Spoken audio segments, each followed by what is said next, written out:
Hello friend, welcome to my YouTube channel. कैसे हैं आप सभी? आई होप आप जहां होंगे स्वस्थ होंगे। और आज का दिन जो है वो 2.5 लाख कर्मचारियों के लिए बहुत बड़ा दिन होने वाला है, क्योंकि आज है 12 दिसंबर और आज के दिन का बेसब्री से इंतजार 2.5 लाख कर्मचारी ग्रामीण डाक सेवक को इंतजार था।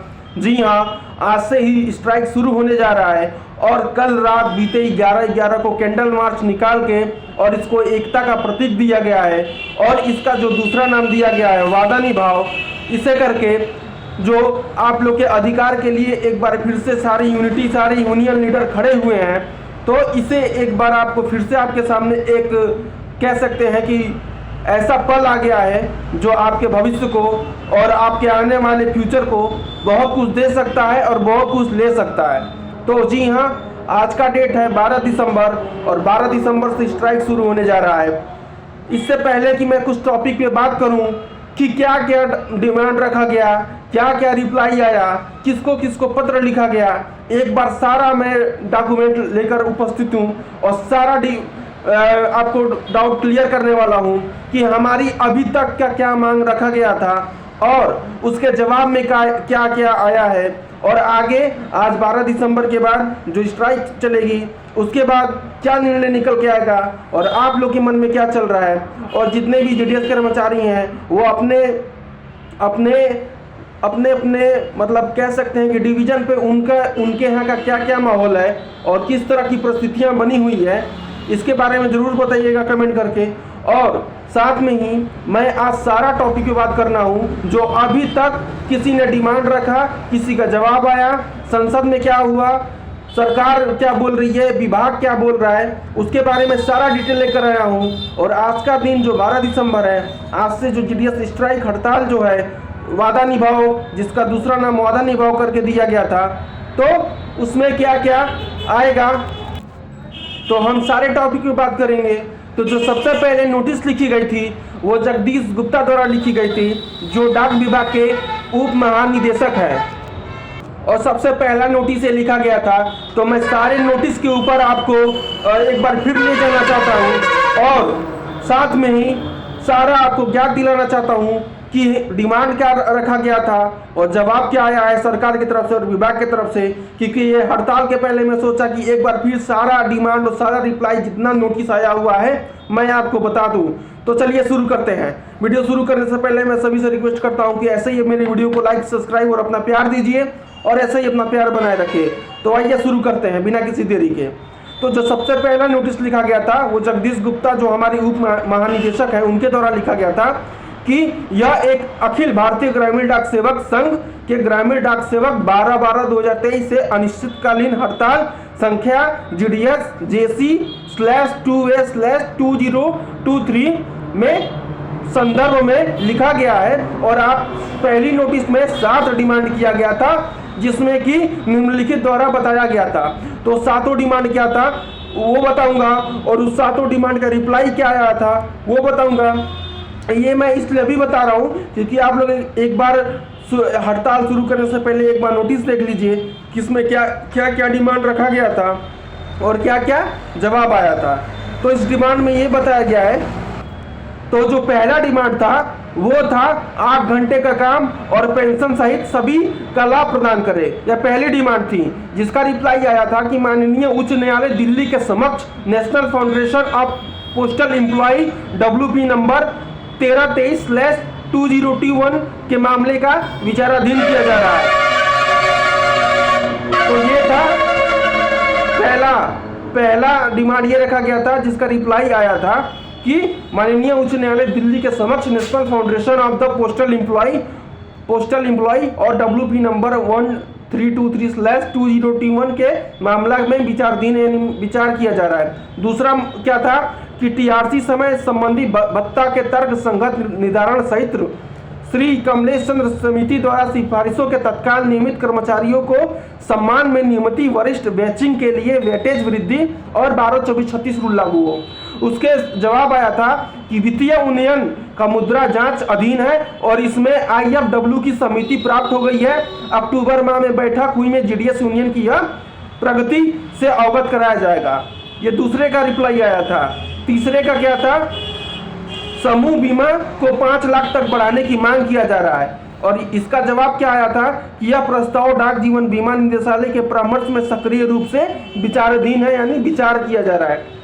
मैं जल्दी जल्दी इसलिए बता दे रहा हूं ताकि बहुत सारा इसमें टॉपिक दिया गया है, सबको एक बार मैं आपको जागरूक करा देता हूं, अवगत करा देता हूं कि आप एक बार पढ़ लें और देख लें।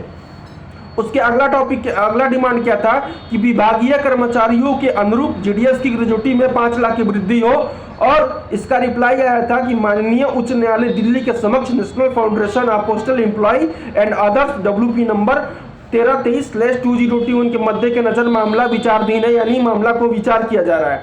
180 दिनों की छुट्टी के लिए ये डिमांड किया गया था, जिसमें रिप्लाई आया था कि स्वैतनिक छुट्टी का प्रस्ताव 180 दिनों तक आगे बढ़ाया गया है और इस छुट्टी का नगदीकरण विभाग में संशोधित किया गया है और वित्त मंत्रालय को भेजा गया है, हालांकि वित्त मंत्रालय द्वारा अनुमोदित नहीं किया गया है। तो इसके बाद वाला डिमांड क्या था कि जीडीएस और उनके परिवारों को चिकित्सक सेवा की सुविधा उपलब्ध कराया जाए, जिसके उपलक्ष्य में रिप्लाई किया गया है कि विभाग मंत्रालय को परामर्श से स्वास्थ्य प्रोविडेंट की संभावना तलाश कर रहा है। उसके बाद से अगला डिमांड क्या था कि जीडीएस सेवा दुधार्ज लाभ योजना में जीडीएस एवं विभाग का योगदान 3 से 10% बढ़ाकर कर दिया जाए। इसका जवाब आया था कि अक्टूबर 2023 में आयोजित बैठक के द्वारा की गई प्रगति एचडीबीएस से 3 से 10% करने का प्रस्ताव विचाराधीन है। तो ये था नियमों का, और उनका जो जवाब है वो ये था। अगला टॉपिक और लास्ट वाला क्या था कि नियमों को समाप्त करके एवं जीडीएस द्वारा दिए गए किसी भी आईपीबी खाता, पीएलआई और आरपीएलआई सेवा शर्तों का जो है वो टारगेट मिस ना किया जाए। जिनके विचार में रिप्लाई में ये बात कही गई थी कि विभिन्न गतिविधियों के लिए जीडीएस को लंबे समय से प्रोत्साहन दिया जा रहा है, खाता खोलने को लेकर और आईपीबी और पीएलआई करने के लिए। और जो कार्यभार था वो इसमें यह डिमांड किया गया था कि किसी के साथ भेदभाव ना किया जाए, किसी को 5 घंटे का काम, किसी को 4 घंटे का काम ना दिया जाए, और इसमें टारगेट के नाम पर सभी प्रकार का उत्पीड़न ना किया जाए। इसमें ये जवाब दिया गया था कि पैरा 1031 के तहत श्री कमलेश चंद्र समिति की सिफारिश की थी कि जीडीएस के नए प्रवेशकों को लेवल 1 4 घंटे में ड्यूटी में रखा जाएगा और लेवल 2 में उनकी पदोन्नति में नए राजस्व मानदंडों की उपलब्धि होगी, जिससे जीडीएस के मुद्दों को संवेदनशील होने की अपील किया जा रहा है। तो ये था डिमांड। और उसके बाद से जो लेटर आया था, अगला लेटर जो आया था, उसके बाद से एक और नोटिस जारी हुआ था, जिसमें government of India, ministry of communication, department of post के तरफ श्री डाक भवन न्यू दिल्ली में एक बैठक हुई थी इंडिफिनिट स्ट्राइक 12/12 को लेकर, जिसमें AIGDSU और NUGDS के बैठक में हुई थी, जो 3:30 बजे में Shri SS Mahadeva, director general manager of postal service के चेंबर श्री PU मुरलीधरन की बैठक हुई थी, जिसमें यह डिमांड रखा गया था कि हम किस किस टॉपिक पे डिमांड रखेंगे और स्ट्राइक के लिए जाएंगे। और इनकी आपसी एक मीटिंग हुई थी, जिसमें एक रणनीति बनाई गई थी स्ट्राइक को लेकर, हड़ताल को लेकर। उसके बाद से जो आखिरी नोटिस निकला था, आखिरी लेटर ये जो है, अभी 2 दिन पहले मैं एक वीडियो भी बना चुका हूं, मैं फिर अवगत करा देता हूं आप सभी को कि इसमें डाक सचिव को जो है पत्र लिखा गया था, श्री विनीत पांडे जी को जो है डाक सचिव में। उसमें विषय में लिखा गया था कि कुछ लंबे समय से लंबित और उचित मांगों का समाधान की मांग कर रही है।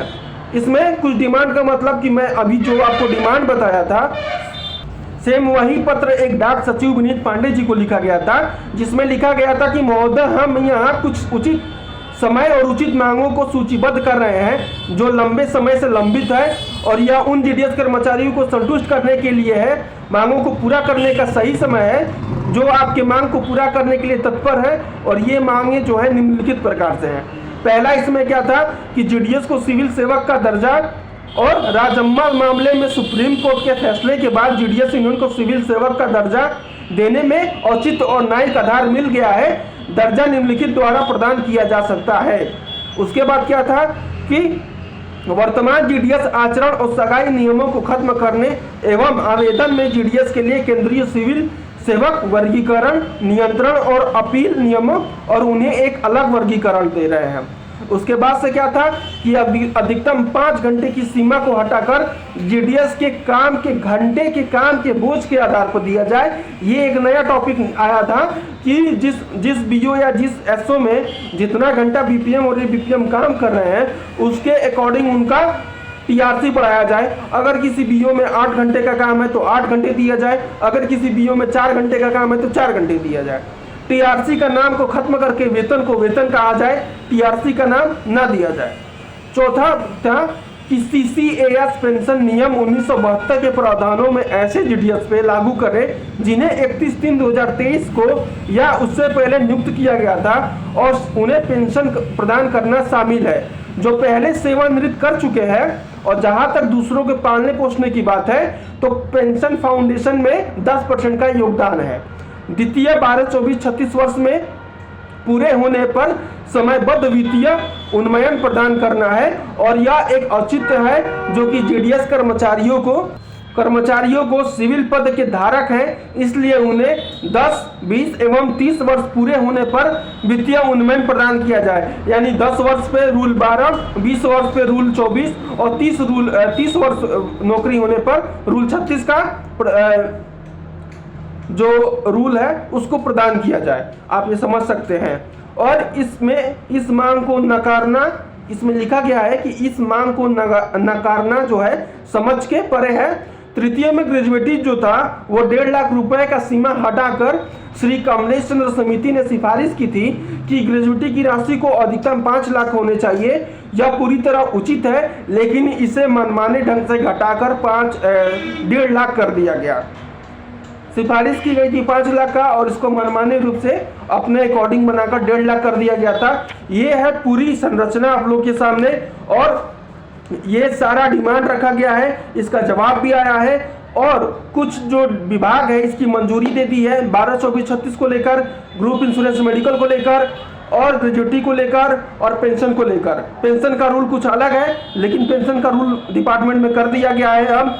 तो ये था सारा डिमांड और कितना अब सरकार इसको अपने नज़रिए से देखती है और क्या फैसला सुनाती है और जो आज स्ट्राइक होने वाली है इस पे क्या असर पड़ेगा सरकार को, इसका सारा डिटेल जानेंगे कुछ दिन में कि सरकार की नियम क्या है, सरकार क्या योजना बना रही है, केंद्र सरकार क्या योजना बचा रहा है, दूरसंचार मंत्रालय क्या योजना बना रहा है और जो भी डीडनेट डिपार्टमेंट के जो अधिकारी हैं वो क्या योजना बना रहे हैं इस स्ट्राइक को तोड़ने के लिए और फिर से काम शुरू करने के लिए।